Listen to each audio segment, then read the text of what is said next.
नमस्कार। आज 26 जून 2025 की कुछ अहम राष्ट्रीय और अंतर्राष्ट्रीय खबरों के जो सूत्र हैं उनका विश्लेषण करेंगे। आज की पड़ताल में शंघाई सहयोग संगठन में कही गई बातों से लेकर अंतरिक्ष में भारत की नई उड़ान और वैश्विक मंच पर जो समीकरण बदल रहे हैं उन पर नजर डालेंगे। मकसद है इन खबरों के पीछे छिपे बड़े मुद्दों को समझना और देखना कि ये हमारे लिए क्यों मायने रखती हैं। तो चलिए शुरू करते हैं इस जानकारी की गहराई में उतरना। सबसे पहले बात करते हैं क्षेत्रीय तनाव की। रक्षा मंत्री राजनाथ सिंह ने शंघाई सहयोग संगठन यानी एससीओ की बैठक में पाकिस्तान पर आतंकवाद को पनाह देने का सीधा आरोप लगाया है। एससीओ, जो कि यूरेशियाई देशों का एक राजनीतिक, आर्थिक और सुरक्षा मंच है, वहां इस तरह का बयान काफी मायने रखता है ना। वो जैसे बहुपक्षीय मंचों पर भी खुलकर सामने आ जाता है।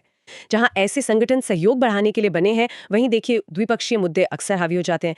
दिलचस्प बात यह है कि ये बयान ऐसे समय में आया है जब सीमा पर स्थिति थोड़ी शांत बताई जा रही है। हाँ, और इसी शांति को लेकर एक और दिलचस्प मोड़ आया। पूर्व अमेरिकी राष्ट्रपति ट्रंप ने दावा किया कि उनके प्रयासों से भारत पाकिस्तान के बीच संघर्ष विराम हुआ था।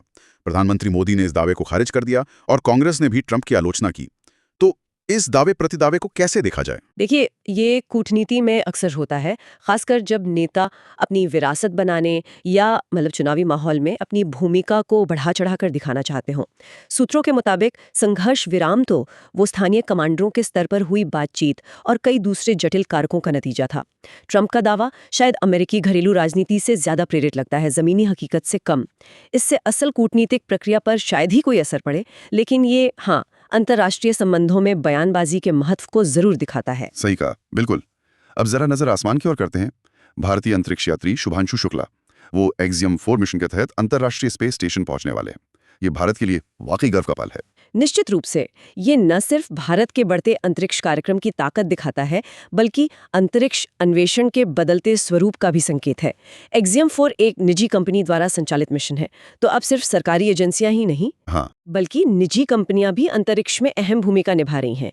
ये भविष्य के लिए बड़े बदलावों का संकेत है, जहां अंतरिक्ष तक पहुंच शायद ज्यादा सुलभ हो सकती है। यानी अंतरिक्ष अब सिर्फ सरकारों का क्षेत्र नहीं रहा। दिलचस्प। चलिए अब वैश्विक संस्थानों की बात करते हैं।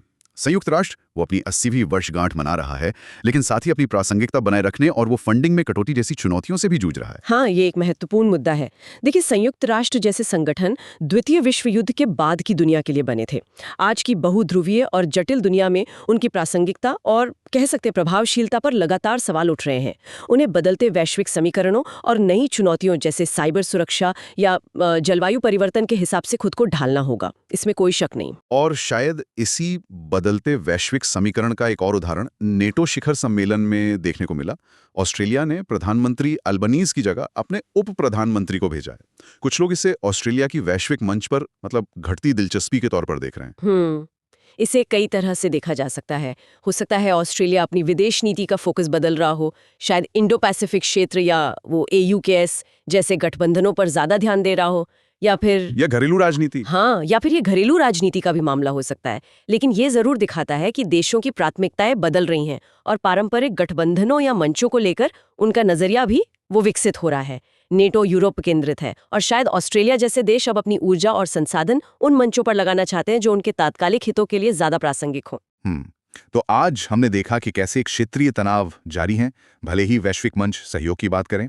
अंतरिक्ष में नई संभावनाएं खुल रही हैं, जहां निजी क्षेत्र भी कदम रख रहा है, और वहीं पुराने वैश्विक संस्थान अपनी प्रासंगिकता बनाए रखने के लिए संघर्ष कर रहे हैं। इन सब अलग अलग खबरों को जोड़कर क्या तस्वीर उभरती है, क्या लगता है? तस्वीर एक ऐसी दुनिया की है जो तेजी से बदल रही है, बहुत तेजी से। एक तरफ तकनीकी छलांगे हैं, जैसे अंतरिक्ष में निजी उड़ानें, दूसरी तरफ वो पुरानी भू राजनीतिक समस्याएं जैसे भारत पाकिस्तान तनाव वो बनी हुई हैं। और इन सब के बीच वो अंतर्राष्ट्रीय ढांचे जिन पर दुनिया दशकों से निर्भर रही है, उन पर दबाव बढ़ रहा है। व्यक्तिगत महत्वाकांक्षाएं, राष्ट्रीय हित और वैश्विक सहयोग के बीच एक निरंतर खींचतान चल रही है। ये सब देखते हुए एक सवाल सोचने पर मजबूर करता है। क्या हमारी मौजूदा वैश्विक व्यवस्था, चाहे वो कूटनीतिक मंच हो या अंतर्राष्ट्रीय कानून, भविष्य की जो अनूठी चुनौतियां और अवसर हैं, उनका सामना करने के लिए तैयार है? खासकर तब जब तकनीक और राष्ट्रीय प्राथमिकताएं इतनी तेजी से बदल रही हों। इस पर सोचना